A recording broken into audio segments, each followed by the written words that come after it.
3, 2, 1. Barangay LS Songbook. SB Wise si Boy. Wise si Boy. Okay. Wise si Boy. Isang bibida sa kwento natin, Papa Ding, mga kapuso, mga kabarangay, ay si Jimboy. Si Jimboy na nanood ng concert ni Dua Lipa. Oy! Katatapos lang, very Recently. Yeah. Kasama ang kanyang mga kaibigan na sina Boying at Kiko. Okay. Boying at Kiko. Tapos si Boying, Kiko, si Jimboy. Uh-uh. At dahil excited nga si Jimboy na manood ng concert ni Dua Lipa, sinabihan niya yung mga friends niya. Na? Si Boying at si Kiko, sabi niya, "Oy, mga friends," sabi niya, kailangan maaga tayong pumunta sa venue. Sabi niya, alam naman natin, international singer yan. Maraming pupunta, maraming manonood. Tsaka sold out yun eh. Sold out, sold out. So kailangan, sabi niya, maaga tayong pupunta doon. Tandaan niyo yan. Tapos mag-wear tayo ng yung may Dua Lipa, sabi niya. Para, yung costume na Dua Lipa inspired or t-shirt na may print na Dua Lipa? T-shirt. Magsusuot sila ng t-shirt na may Dua Lipa. May picture ni Dua Lipa, ganyan. Okay. Sabi niya. Okay. Pag wala, out. Hindi nakasali, muwi ka na lang. Sabi niya. Oo naman, sabi niya, mag-ready tayo. Sumagot naman si Boying, sabi niya, oo naman, sabi niya, mag-ready tayo kasi ang mahal ng ticket. Sabi niya, dapat talaga. ang mahal ng ticket na binili natin. So mag-effort naman tayo. At kailangan sa unahan tayo. Okay. Para makita natin siya na malapitan. Yan, sa may barricade, ganyan. At mamaya-maya malalaman natin, maaga ba magigising at maaga makakapunta. At nakasuot ba sila ng Dua Lipa t-shirt? Ang tanong, yung ticket ba totoo? Kasi baka mamaya ticket ng loto, yung dalang yung makalimutan, no? Oo. May kilala akong ganyan, kabsat ikaw ba yan? So pagdating nila dun sa venue, ay na-traffic. Na-traffic sila. Alam naman natin, kapag may concert dun, na-traffic talaga. Wait lang. Yan bang si Jimboy, may alam na kanta ni Dua Lipa? Parang alam ko meron. Yung levitating. Wow! Nag-research. Tapos, levitation. Kinanta naman ni Dua Lipa. Kinanta naman. Mayroon kasi yung isa na nga lang yung alam mong kanta dun sa artist. Hindi niya pa kinanta. Hindi, actually, wala sa lineup. Parang 3-4 yung alam niyang kanta doon. Nakanta naman, kahit pa paano. Tapos? So pagdating niya doon, nagulat sila dahil ang dami-dami ng taong nakapila. Okay. So hindi pala sila nasa unahan? Hindi. So sabi niya, bakit ganun? Sabi niya, aga-aga na natin, ang dami pa rin taong mga pasaway. Sabi niya, kasi nga dapat sila una, baka pasaway, nauna pasaway pa. Agad? Natimbrihan sila, timbrihan title, sabi. Maaga sila dumating. So sabi ni Boying, ano ba naman yun? Sabi niya, paano tayo makapasok niyan? Sabi niya.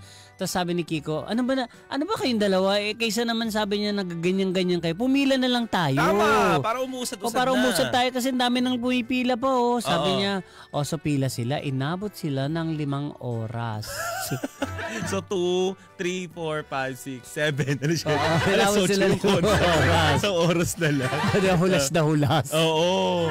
Sabi, ano ba to? Sabi niya. Ano ba suot pala nila? Naka-t-shirt tsaka pantalon. T-shirt. Dua Lipa, tas naka-sombrero. Buti hindi naka-jacket. Hindi naka-jacket. Okay. Naka-t-shirt lang, buti naman. Tapos sabi niya, paano ba naman yun? Sabi niya, tayo na tayo ng 5 oras. Tatayo pa rin tayo sa loob. Oo, kasi VIP. VIP sa unahan sila. Oo. So nagpapasok 5:00. Abuti umawa. Akala ko ba 5 oras? 5 oras nga. 2 pumila. 3, 4, 5, 6, 7. Sa haba ng sa haba ng pila, di ba? Oo. So inabot sila doon. Ibig sabihin 5 oras silang... Paano kala ko ba 5 oras sa kapila? 5 oras? Hindi. 5 oras silang... Tingnan mo, 2:00. Alas 2 sila dumating. So pumila sila. 3, 4, 5, 6, 7. Sabi mo 5:00 nagpapasok. Nagpapasok nga ng 5:00. Pero ibig sabihin, hindi pa sila nakapasok noon. Alas 7 pa sila nakapasok. Oo, mga ganun sila. Dahil nasa sobrang haba. Kasi alas 8. Tapos sabi, pagdating nila sa loob, puno na yung harap. Wala na. Sa ngayon sa Philippine Arena, di ba may linya doon na bawal ka magpa sa linya sa unahan. Hindi ko alam, di pa ako nakapasok ng Philippine Arena. Kasi sa yung mga nakapanood dyan yung sa VIP kasi may linya, may nakalinya yan, na bawal ka lumabas doon. Kung sino lang yung hanggang sa loob doon, yun lang ang pwede doon. Okay. kaso sa dulo na sila.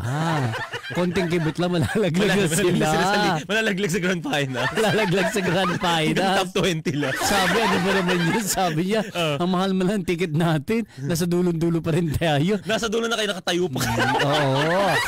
Sana pala nag-lower box na lang. Correct. So, anong ginawa?